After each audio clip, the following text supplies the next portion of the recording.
In this country, newer, higher-end clubs sometimes tend to get away from traditional golf, and for me to be able to take them to the UK to play true links golf, it gives me an opportunity to reinforce that it's the golf that matters.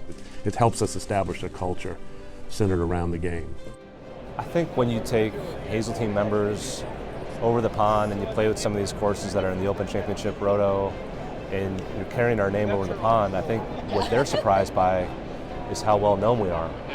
Yet we've just hosted a Ryder Cup, but yet they're surprised that they know so much about us. It's fun to let them experience the home of golf. It's fun to show them where traditions came from.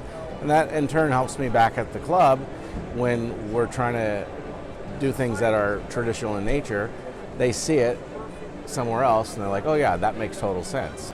As a golf professional, we don't study history much here in the States. It's just not really part of our curriculum.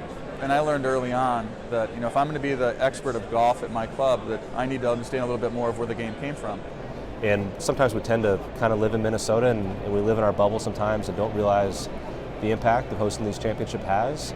I think that's been impactful on the people that have traveled overseas. It's just to see that great relationship, how much respect we have for them, how much respect they have for us, and it builds these great bonds with the members that are each one of these clubs. At my current club, we have some pretty direct relations with St. Andrews. Our first 3 pros were from St. Andrews. Our first pro's father was old Tom Morse's club maker, foreman in his club shop for 44 years.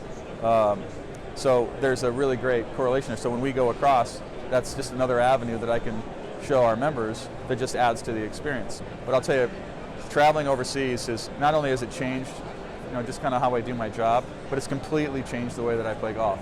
It's just changed my whole perspective.